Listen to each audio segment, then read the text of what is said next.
welcome back to the Unanimous Decision Podcast. I'm your host, D-Palm. Follow me on Twitter at DPalm66. Follow the show on Twitter at UDPod. Follow the entire network on Twitter at the MCR Network. You found us, don't lose us. Make sure you subscribe in the iTunes Store. Subscribe everywhere podcasts are given away for absolutely free. You leave that 5-star review on our podcast in iTunes, and we will be sure to read all those comments on the air. It's a great way to get your voice heard. If you have more you want to say or things you want to add to the show, email us at udpodcast@gmail.com. If you've emailed me or tried to get a hold of me on Twitter the last couple of weeks, real life is kind of kicking a high gear. I'll be happy to share all the good news at the end of the month, but let's just get through where we're at now, and I promise if you've emailed me or if you've sent me a DM, I am not ignoring you. I am just busier than I'm used to being. And I'm also a terrible human being. So just allow me this. Bear with me. We're working through it. I promise to get to you. And we're going to have fun with it. Today, I'm bringing you our Wrestlemania, Ramblemania Fallout show, Talking Ramble. And I honestly don't know how to qualify this. I wrote my notes out for the show. I knew it was a one-person show. Didn't think it'd take that long. But I was writing the notes on the Wrestlemania weekend and just the WWE action. I started to think, well, maybe this isn't a quick snap. Maybe this is a full effing show. Maybe this is something I've got to really sit down and think about and sit down and produce. But no, more and more, we're just going to see how it ends. You'll know by the outro, exactly if it's going to be a quick snap or a full show. But I'll have decided by then and based on the length of the show. Before we get too far into it, I do want to address something I saw on Twitter today.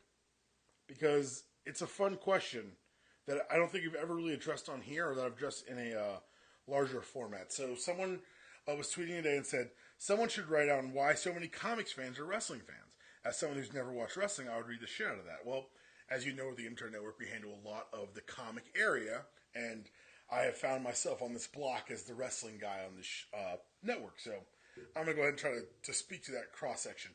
I think that when people say comics, I think most people think superhero comics, so I'm going to amend the question some.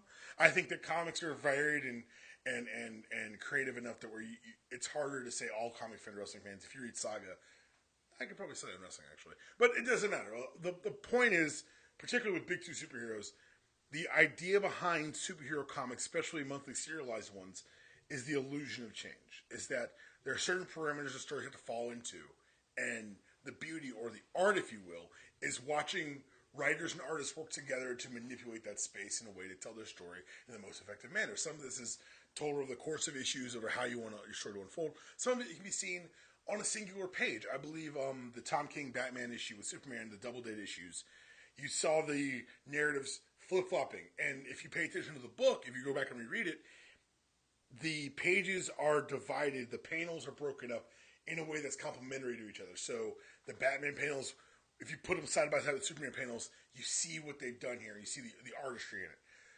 Similarly, professional wrestling isn't that complicated. It is 20 by 20 ring. It's a set of agreed upon rules. And as we all know, the winner is predetermined. The artistry comes in and kind of the magic, if you will,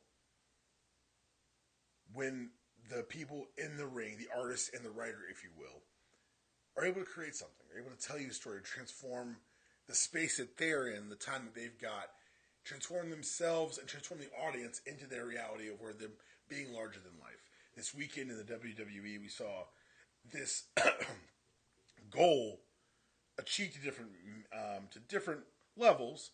But I have to say that going back and rewatching parts of the weekend as I prepared for this, I'm very happy with what we saw. New Orleans is once again a great host city, even if it's a terrible town in general. Bourbon Street is an open-air sex and drug market. It should be sanctioned by the United States military immediately. Shut that motherfucker down. I'm 32. I'm allowed to hate Bourbon Street. And you might be saying, hey, D-Palm, why didn't you grab one of your many co-hosts to discuss this event with? Well, a lot of them were in New Orleans for the show. I know Rich is flying back tomorrow. I think Cam's on his way back now, actually, as we record. And, but the real reason is I'm the only one whose opinion I trust, and I'm the only one with any proof. I jokingly say that, but at the same time, I watched fans try to make themselves the show, and I've got all these notes here. Let's stop that. We'll get to that later. We'll get to the fans and my problem with them later. Let's start with the first event of the weekend, the Hall of Fame. True to form, I didn't watch one hot red second of the Hall of Fame. I'll catch the highlights later. I'll listen to Edgy Christian's podcast where they talk about inducting the Dudleys.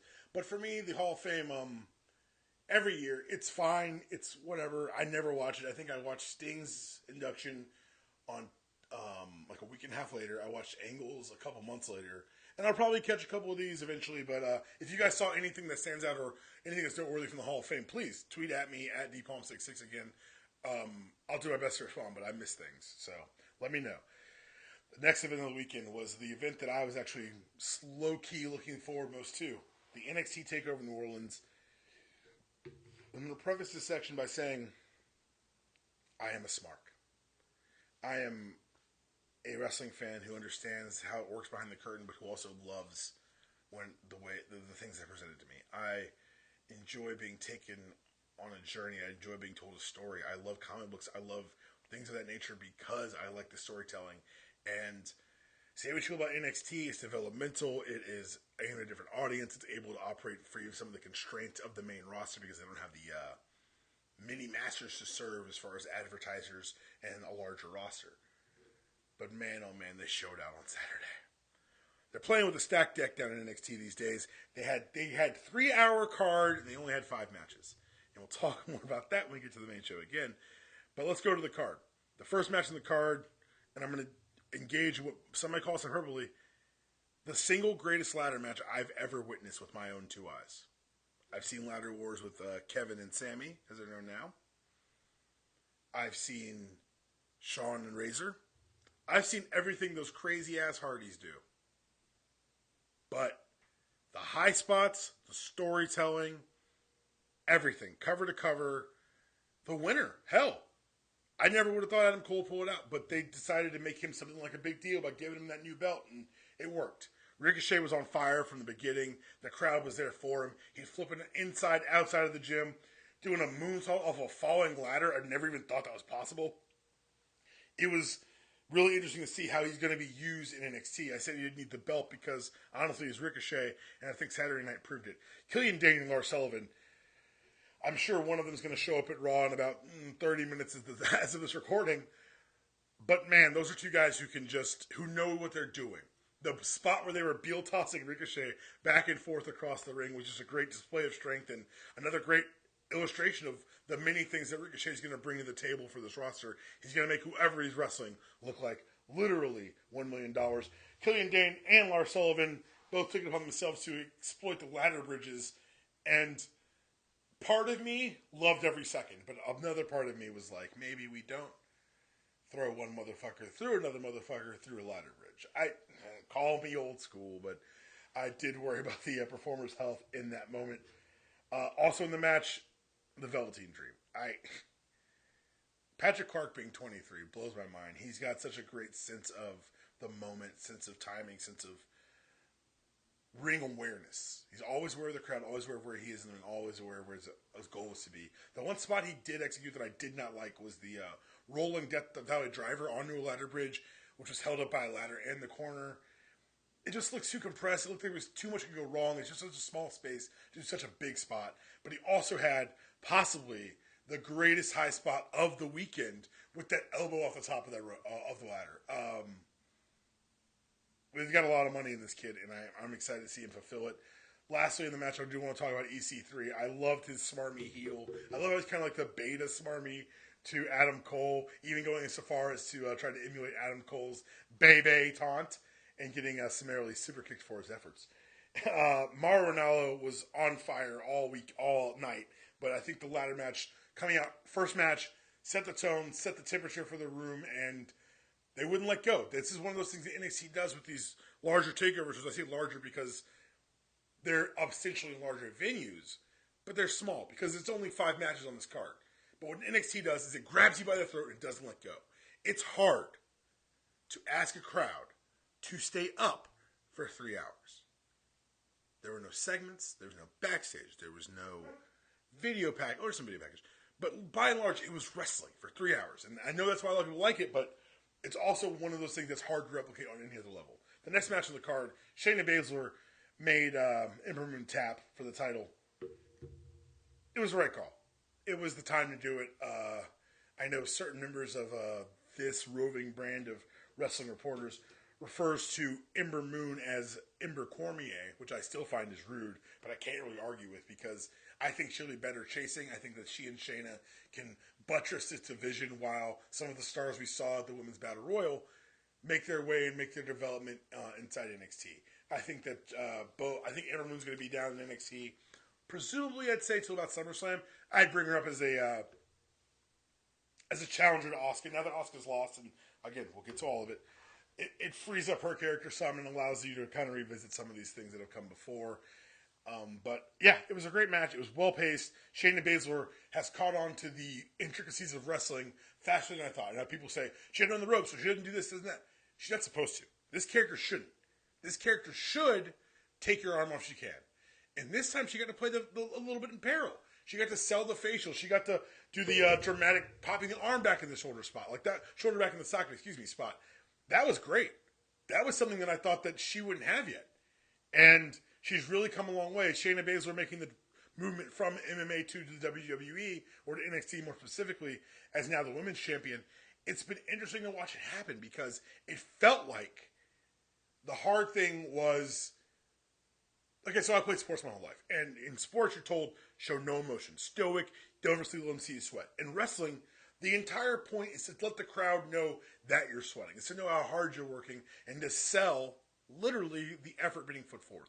Shayna Baszler did a great job of that on Saturday, and I tip my cap to her and her development. And Ember Moon. I mean, Ember Moon, I'm a huge mark for. I think she's going to do great things when she gets to the main roster, which is a little crowded now. So her being that focal point of NXT, chasing Shayna Baszler, is going to be great. Next match was the tag team title match and the finals of the Dusty Classic. Undisputed Era taking on Roderick Strong and Pete Dunne, and also taking on the Authors of Pain, who hopefully will be appearing on Raw in approximately 30 to 25 minutes. And this is what I mean when I say it's hard to keep the pace. I need to rewatch this match again. I've rewatched it twice. Once now. Watched it live. I'll rewatch it again. Something feels off. It's weirdly paced. It's fine. It's a good match. The swerve at the end is really what sells it, though, and that's what everyone's going to talk about. And on a card where you've got some of the best matches in NXT history, that's not a bad story. That's not a bad staple to have. Someone says, "Oh, what was the tag match?" Oh yeah, Roddy swerved everyone. And when Roddy joined the Undisputed Era, the place went nuts, and they didn't see it coming. You had the early Roddy versus the Undisputed Era when they tried to recruit him. This is a great continuation of that story, and it sets up beautifully for Mustache Mountain versus, British Strong Style. I keep forgetting Pete Dunne has no mustache. British Strong Style, which will be Wolfgang, Tyler Bate, and Pete Dunne taking on the Undisputed Era. Now that Bobby Fish is going to be on the show for an extended period. Bobby Fish is like 37. That's weirded me out all weekend. I can't believe that. I should have looked that up. The next match on the card, Aleister Black over Cien Almas. You talk about a masterclass in storytelling. This is it. Cien Almas, in case you didn't watch or aren't up on the story, Andrade Cien Almas came over to NXT as kind of the blue chipper from Mexico. He's going to be the person that the Hispanic fan base can rally around now that Alberto El Patron has now thrown himself out of yet another company. But it didn't work initially. There were some missteps. I think there were some character things that were missing. I think that some of the early booking wasn't the strongest for Almas's personality and position and in-ring ability. But since he's gotten Selena Vega by his side, she's been just instrumental in locking down his victories. He's had a great series of matches with Drew Galloway or McIntyre. I'm not exactly entirely sure which name he goes by in NXT. Great matches with Johnny Gargano. And this match with Aleister Black was built perfectly at the NXT tapings I was at in Center Stage.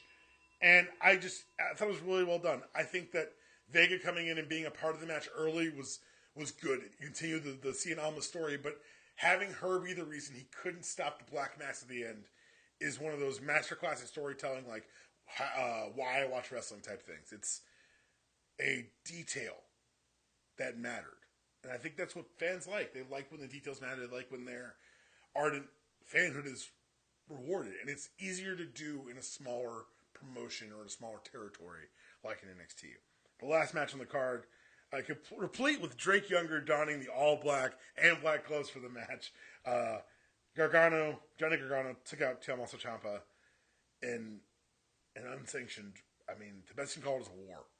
These guys wrestled all over the building. They tore each other apart. They really sold the emotion of this betrayal and how much it hurt Johnny. And I loved the callback almost to their Cruiserweight Classic match at the very end when Ciampa, who at this point has one eye swollen and looks like Johnny Gargano's logo, doesn't want Johnny to swing the brace. He's like, just please don't, just don't. And Johnny relents, but he doesn't relent in a stupid babyface way. He relents in a way that allows him to catch Ciampa with the STF, with the knee brace, getting the tap out. We're securing his place back at NXT. I know everyone's saying, call him up, bring him up to now. He's hot, he's fire. My man Johnny's got a belt to win. And he's got unfinished business with Tommaso Ciampa. And if this is the start of not just sad underdog Johnny, but triumphant Johnny, I'm 100% here for it. That's a story we need. Give us Ciampa Gargano 2 for the title in NXT Brooklyn. You're welcome, NXT. That's some free booking. Now let's go to the main show. Wrestlemania is asked to serve a lot of masters.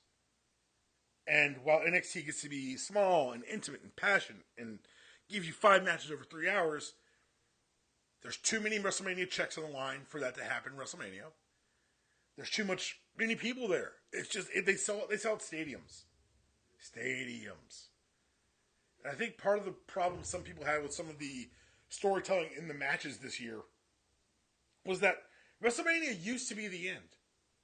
I always jokingly call it the Wrestling New Year. The Monday after Raw is it's January 1st for wrestling. But now it's evolved because it was easy to say, we're going to use 12 months to build to WrestleMania. Well, then someone said, well, what about Royal Rumble? We could do a Royal Rumble. And teams, Survivor Series, we'll do that too. And I guess, King of the Ring, we should have a tournament. We should have events in between those in your house. We'll just call them different things, tailor them to our talent. Well, how many in your house do you have? Well, let's have 2. Let's have 3. What if we had an in your house every month? And that's what evolved into our pay-per-view model now. So it's really hard to say, we're going to book for 12 solid months. Almost impossible. Because even when you do it, you find yourself treading water. You find yourself trying to stretch the story. Put the water in the bottle, shake it up. Mo Tussin, more story. And, for example, we'll talk about this match when we get to on the card. Shinsuke Nakamura versus AJ Styles. Was it the Wrestle Kingdom 10 Classic that I love and a match that almost made me cry? No. But it also wasn't the end of their story. It was the beginning of their story. And I think that throws people off. You're coming to WrestleMania for a blow-off, but Vince and company have said, since I want to say 30, maybe 31, that we can start a story here. Seth Rollins, the heist of the century, that's the start of a story. That was 31. 32. The ascendance of Roman Reigns. No, 32 wasn't that, was it? 32 was, oh God.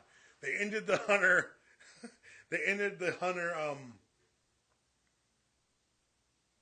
Roman story. But what they really started was the Shane McMahon brand split story with his match against Taker. Last year, some stories ended, sure, yeah. But the big stories, they continued. The next night, it wasn't Roman coming out saying, now I want Brock. It was, this is my yard now. This story set up this past year. So I think that part of it is us having to divorce ourselves from the notions of WrestleMania past. WrestleMania in our history, WrestleMania that defined our childhoods. And I say our because except it's not mine.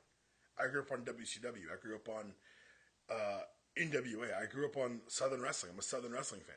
So I have no emotional attachment to these old WrestleManias. So them changing the idea about what WrestleMania is or what WrestleMania can be is okay with me. I'm less emotionally attached. And I get where people say, well, Nakamura should have won because that's his moment. Hey, man, we're getting more moments. His moment was turning heel. His moment was introducing the West to Swag Suke and giving us full heel Nakamura, which I know a lot of people don't watch New Japan. You're in for a goddamn treat because in the middle of 2000s, New Japan was at its nadir. And they went to two young wrestlers and said, Nakamura, you're our heel. Tanahashi, you're our face. Go save the company. And they did it. They did it. They saved New Japan. So when people say, oh, they're just flipping because they know what to do with them. Oh, no. They know what to do with them. And it's about to get real fun real fast. Let's go to the card itself. And I want to keep in mind that everyone said, because people listen to this part of this podcast and say, well, D-Palm's obviously not as excited about this as he was about NXT. Untrue. I recognize that the two shows are different. And that while NXT is cherries for your kids, or better yet, orange slices for a soccer team, Wrestlemania is a big-ass apple that everyone gets a bite of. Be it sponsors, be it casuals, be it old-timers. Everyone gets a piece of WrestleMania. And I think that's something that's been, not lost, but something that needs to be taken into account of when you're judging the event as a whole. Undercard, the kickoff show, if you will. Matt Hardy won the Honor of the Giant. I have made it a new hobby not to watch the pre-show the day of Mania. It's just too much wrestling. But this is good, because they finally, I think, used the Andre to advance a story. They didn't use it to, for no good reason, put over Mojo and Gronk, I guess. They didn't let Cesaro win it on an escalator to nowhere. They were able to dip into their own storytelling and give us Woken Wyatt. And I, for one, am here for it. But by the way, if we're going to go Woken Matt and Brother Nero, this has to be Woken Wyndham, right? Like this, Woken Wyndham. Like, you just start calling him Wyndham. Matt Hardy's weird enough to pull it off. I think he can do it. Second match in the pre-show, Cedric Alexander, Mustafa Ali, and I'm sitting down to record this because I can't stand and applaud. I would like to stand and applaud because Cedric and Mustafa Ali culminated about, I think, 7 weeks of story from 205 Live and showed everyone why next year this match will be on the main card. It was great. It was heart-pounding. It was Cedric's story from Cruiserweight Classic until WrestleMania, a beautifully told story, and they interrupted it with Ronda Rousey interstitials, and I get it.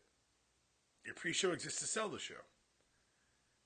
But give Cedric more than 2 seconds in front of the camera with that belt. He worked his ass off to get here. He worked his ass off to win that belt, to show the company they can trust him. He earned it through the storyline. Let it pay off. Let people enjoy it some. And also, just of note, the second African-American wrestler to win a title at WrestleMania. The first was Naomi last year. Let that shit sink in. It's 2018. Anyway, the last match of the pre-show was the Women's Battle Royal, and I loved the inclusion of the NXT women. I love Bianca Belair. I've talked about. I don't think I've talked about it here, but on other shows, I'm a huge fan of her in-ring work. I've seen her live 4 times now, and every time she gets better and crisper, you can see that she's putting the work in. That 450 looks great. Becky Lynch, I would have liked to get a larger featured moment in the match, but probably because I'm a huge Becky Lynch mark. I think that going to Becky and Charlotte late or Bayley and Charlotte late, was a great decision. And I love the swerve of Naomi winning. It's our first ever Sensational Sherry Invitational, and yeah, it was fine. It was great. It's a schmoz. It is what it is. Everyone get their WrestleMania checks except for Alicia Fox. But yeah, it served its purpose. Got Naomi over. Let her stay hot going into the new year, and hopefully create some matchups for SmackDown if we don't get a shuffle tonight. Next up, we hit the main card. 2 young ladies who I'd never heard of were singing the national, or not even national anthem. America the Beautiful.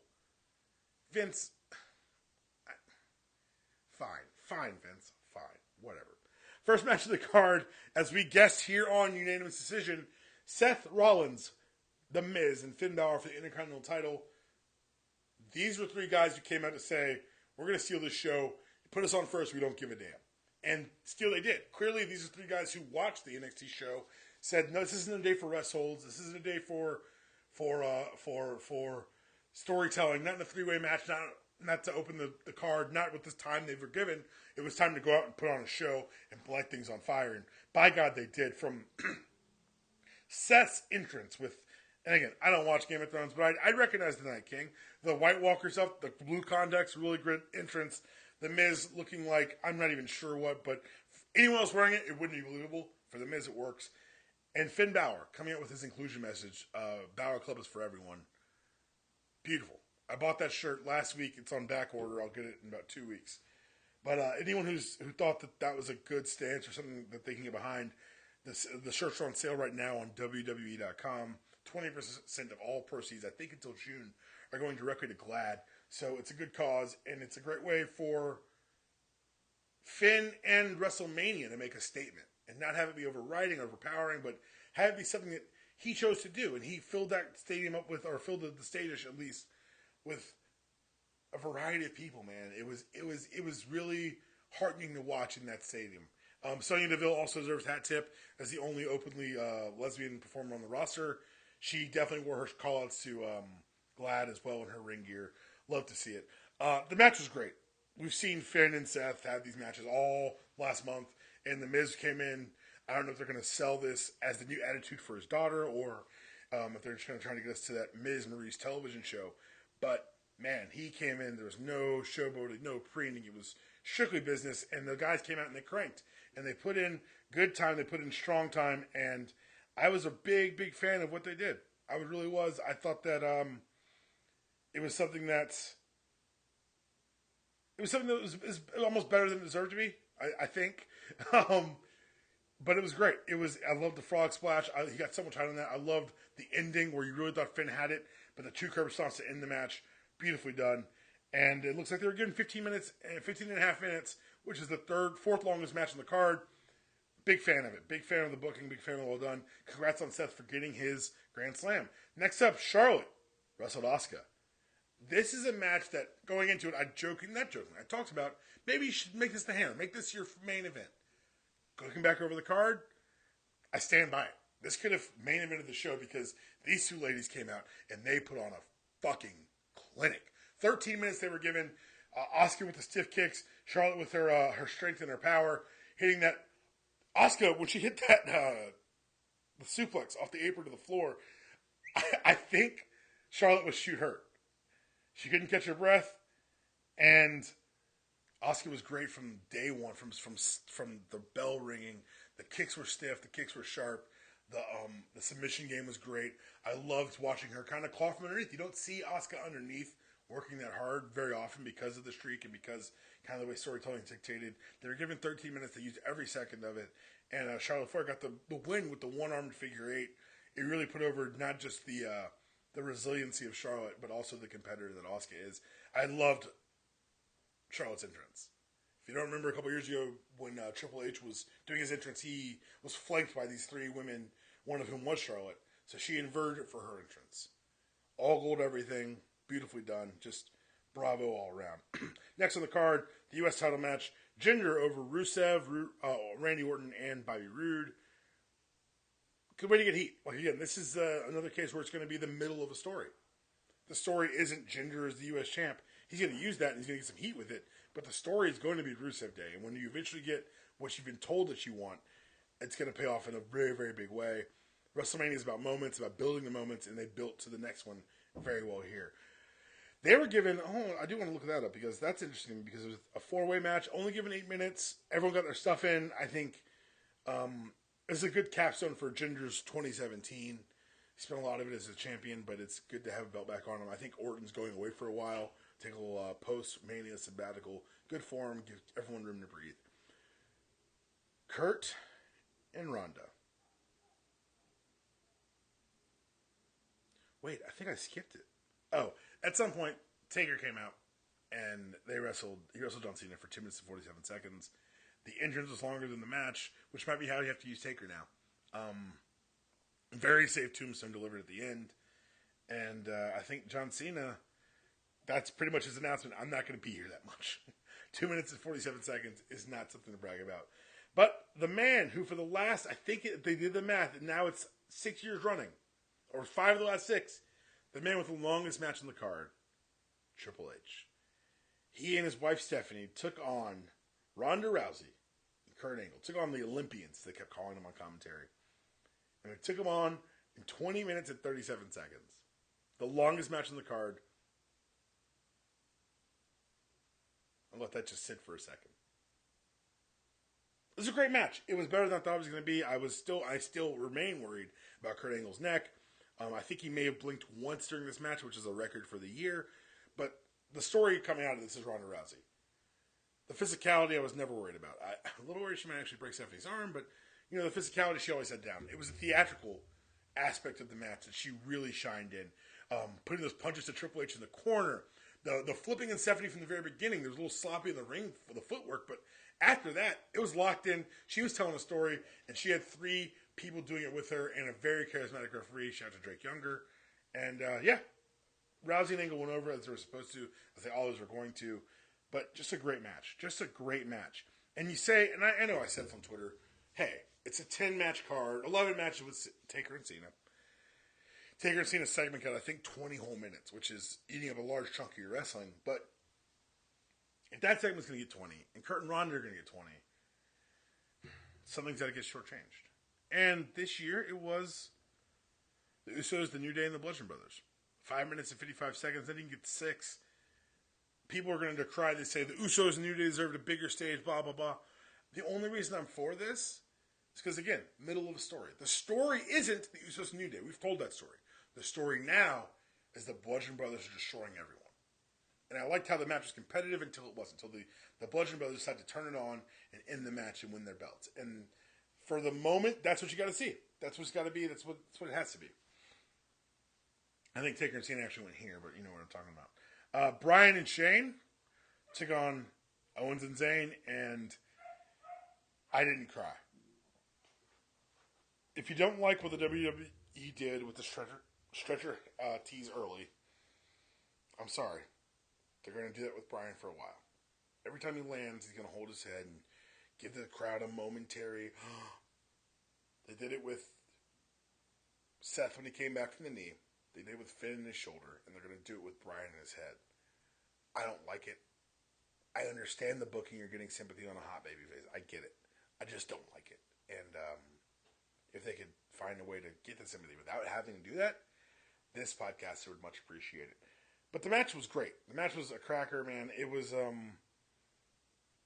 Daniel Bryan's a master at being a professional wrestler. What I mean is, I talked all week about how when Daniel Bryan hot tag happens, when Shane's done playing Ricky Morton, hold on to your seats because he's going to blow this roof off of the Superdome. The tag came, and Bryan stood. He took it in, and he stood. And the crowd wanted to explode. But he didn't come out with that trademark WWE hot tag where you come in and you clear the ring and you do it. No. Tag, 2 good deep breaths, and then Daniel Bryan was back. Flying drop kicks, yes kicks, corner kicks. He was all over the place. There's a moment where you thought you could do a suicide dive, and no, turned that into a baseball slide. There's a moment you thought he was going to do, he's going to do the jump off the apron. Nope. Diving knee. Bryan's working a little bit smarter. But he's also a guy who's got a lot of goodwill with the crowd, and so he'll be able to coast in that for a while. And I'm pretty excited to watch. Did not get a heel turn, but I did get a whole lot of more wrestlers, including Shane McMahon, in black and yellow, black and gold. Let me say this. The city of New Orleans, while already a cesspool, is home to the most deplorable football team in the National Football League, the New Orleans Saints. And while I would normally commend the wrestlers for knowing where they are, knowing your spots, and saying, hey, let's rock this, the crowd will pop. These slack-jawed yokels in New Orleans will cheer for anything in black and gold. This is Manipulation 101. I'm here for it. I get it. I saw too much black and gold last night, and watching Shane get beat up wearing black and gold, it was good for the soul. Next match on the card. They got 15 minutes and 23 seconds, putting him, 23 seconds, putting him right up there at the top. Nia Jax took on Alexa Bliss next in a match that I thought should have gone 2 minutes. I like what they did. They didn't protect Alexa. They made her look not as weak as she could have looked, but it was a good job here, having the bully be vanquished. It did wash a little bit of the Triple H Booker T taste out of my mouth, but not entirely. I enjoyed watching Alexa Bliss get her come up in 9 minutes. Next up, title match. Second longest match on the card, AJ Styles, Shinsuke Nakamura. And if your only criticism is that it wasn't Wrestle Kingdom, you're just being an asshole. If your criticism is that, oh, it's too slow, or it should have shown more, again, WrestleMania is not only about endings, it's about beginnings. This is the beginning of this story. We've gone from mutual respect. Because the undercurrent of the mutual respect angle they were playing going into the Mania was, you can't push me too far. One of us is going to snap. And on Sunday, Nakamura snapped. So I think we're going to get this match a couple more times, and I enjoyed it. I enjoyed the post-match angle. I enjoyed kind of the build through crescendo. I did feel like 27 hours of wrestling in those seats. A little bit long for the crowd. At that point in the card, I'm not sure that's the right place for that match. But then again, you get into, well, where do you move? Tell you what you don't move. You don't move Braun Strowman walking through the crowd. And bell to bell, I think the Braun Strowman bar match was under 4 minutes. But if you're going to do it, let's have the plant be closer. Okay. Let's have the plant, if it's going to be John Cone's kid, that's fine. But like, call it John Cone's kid. Don't, some child named Nicholas. No, okay, that's weird. And 3, I'm sure it was great for the attendance crowd. It kind of, hey, Braun's going to walk through the crowd. He should have walked past Okada or Tanahashi and not picked them. That'd have been funny. But it was a good way to re-energize a dying and tired crowd. At home, on my couch, I had work in the morning, so I didn't appreciate it one bit. Braun won in less than 4 minutes. He beat the bar. They are the bar, whatever. People say, oh, it killed the tag division. No, it didn't. Oh, it buried the bar. You can't have one babyface go over a heel in a handicap. That's literally why we have handicap matches. That's why they were invented. To make the babyface get over and overcome some odds. So, he ruined the title belt and stuff. Like, maybe Nicholas is on spring break and it's a one-night thing. You don't know. We saw Zack Ryder win an Intercontinental title, and we saw how long that lasted. And the last match on the card, Brock Lesnar, Roman Reigns, Universal title. We all thought, going into this is where Brock's going to do his job, get on his back, get the hell out of town. Didn't happen. Quote-unquote fans booed Roman from the second before his music hit. And Roman losing that match, and the way he did, it wasn't like a Roman looks strong match. It was a Roman gets dominated for way too long match. It was uncomfortable. 5F5s for who? For what? Apparently there's some altercation backstage after the match. Vince apparently getting in Brock's face. I don't know how substantiated that is, but if it was for the unauthorized color, I get why Brock made the call. The crowd was out on this match from the beginning. Whether it's a combination of sitting too long and also being pain-in-the-ass smarks who want to make themselves the show by yelling, this is awful, or throwing around a beach ball. If you're one of those fans who wants to go to a WrestleMania or go to an event and do these things, I'm the fan who also paid his money, who is here to watch the show. And to quote the tag team champion, I will deliver upon you these hands. I'm not afraid to get kicked out of a WWE event. And the biggest problem with the booking of this match, beyond the placement of the card, I still think you put this middle of the card so it can just get hidden. But, hey, you wanted to put a spotlight on it. Here's your spotlight. A bunch of boos. Why is any Brock Lesnar match, it's a one-on-one match, over 8 minutes long? At this point, he's a bit of a limited tool set. He sells still beautifully. He sold the shit out of those Superman punches and spears. I'm not going to let anyone sit here and say, Braun checked out, don't want to be a wrestler. He may not want to be a day-to-day wrestler. He's very good at his job in the ring. He made Roman look like $1 million fucking bucks selling those blows. That being said, 15 minutes? We didn't need it. We didn't need it. It did Brock no favors. It did Roman no favors. And with the announcement that he's going to be wrestling Brock in the steel cage at the World's Greatest Royal Rumble, in the words of JR, time to go home and learn a new hold, kid. The fans are determined to prove some sort of amorphous fucking point. And their point is, what you do with your show, we don't want. And for some reason, Roman Reigns has been the target of that. And that's fine. And that's, I guess, the fans' prerogative. But I don't get to yell at arrow because Diggle and Oliver's fight made no sense, and then they changed the fucking show because I yelled loud enough. You don't like it? Don't watch. But I'll tell you what. Subscriptions went up this year. I'll tell you something else. They bid them out more money at the gate. So you say,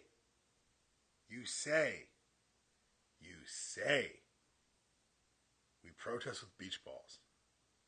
But you paid to do it. You paid to fill up the arena with a guy you say you hate in the main. Or maybe you just love being, quote unquote, part of the show so much that you can't even answer why you hate him.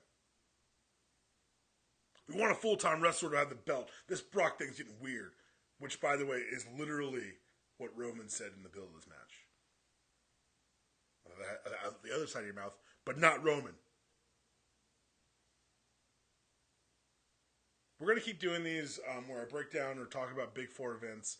And I'll keep going on PW Torch, but I think this is coming to a point where, like with Georgia fans, I have to love what I love divorced of the fan base. I have to say, oh, I am a Georgia supporter. I wouldn't call myself a Georgia fan because I've seen some ugly activities perpetuated by Georgia fans. Are you a wrestling fan? I love wrestling. Are you a WWWE fan? I'm a WWE supporter. Because what I saw Sunday and what I'm going to see right now on the Raw after Mania makes me ashamed to be called a wrestling fan. That was your show. This is your outro. See you guys later this week with some NBA playoff preview.